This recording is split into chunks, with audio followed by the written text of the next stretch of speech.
But what does Rudy Giuliani think? He's live, top of the hour. And what's that noise? Well, take a look right there. Seconds can mean the difference between life and death in a soft target attack. How do you minimize the threat? Up next, the life-saving moves you can arm your teenagers with. Coming up.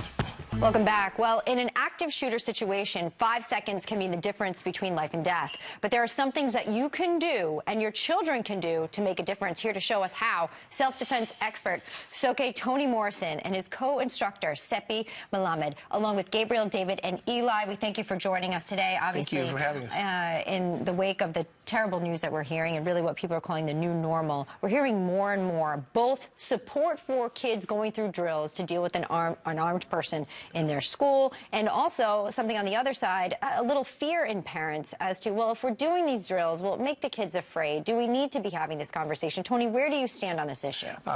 Well, I stand that we can't make their kids ignorant about the fact that the world is a dangerous place right now.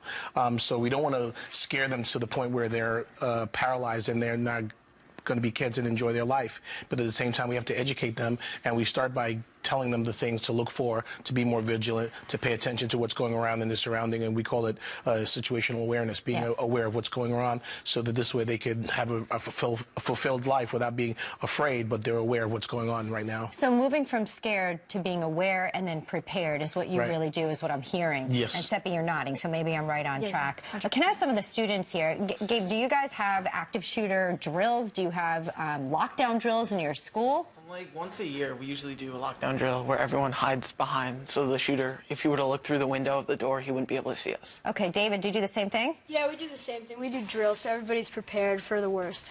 And do you get scared when you do that? No, you know what's going to happen. You know what the routine is for the school. It just has to happen. Okay, and Eli, when you go through these drills, even through your practice here, do you feel more prepared, more able, or do you feel more scared? Yes, ma'am, I feel very prepared. I feel like if I know what's happening, especially through my training, I can be able to make a proper step.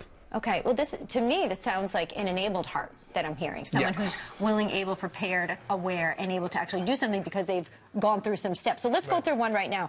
You guys, Tony and Seppi, you're gonna display for us and exemplify what would happen in an armed shooter situation. What would that look like? All right, so I'm going to pretend that I have a gun here, and if I was an active shooter and there was a wall or something, and I'm pointing the gun at someone, and Seppi is going to disarm me. Okay, and that's coming from behind. That's coming from behind. So what happens is if you're hidden in a doorway and the gunman is searching, he's searching, as soon as he comes and he has his weapon out, we're going to attack the weapon immediately and start to attack the gunman. Okay, so Seppi, you came on the weapon side. You kind of ducked under the elbow, and you came in through his arm to get that weapon. Yes, when I duck under the elbow, it takes him away. I duck under the shoulder, it takes me away from his line of vision, so he won't see me till I actually have grabbed the weapon and I'm attacking and disarming. Let me ask you something else. You then turned and then used some moves on him. Do you keep running once you do that, or do you turn and actually like fight, kick, and get this guy down? Well, once you engage the gunman, you have to just take him out. You have to fight strong. So you're not going to actually try to get away until you actually make sure that you've done some damage to him, because if you don't, then he'll just pursue you. So once you engage the gunman, you have to completely engage him until he's subdued. What if there are two people? What do you do? That's the difficulty. If you've got a buddy in this, if you've got a teammate, what's the strategy? Once we're hiding, let's say we couldn't run away and we hide, and then we realize that we might be discovered, we have to basically communicate with each other and say, listen, this is what's going to happen. If I grab the gun, you guys are going to tackle the person, but we all have to be in it together. We all have to work together as a team in order to subdue the individual. Can you walk us through one step here, one thing that these kids would go through in your training to make them feel more prepared? So, Gabe's going to hold the gun and pretend that he's holding it, and the way we would teach it is from the side. Eli, can you go to the side? And he would basically just practice taking the... So this will be quick, about 10 seconds before we go. You're right.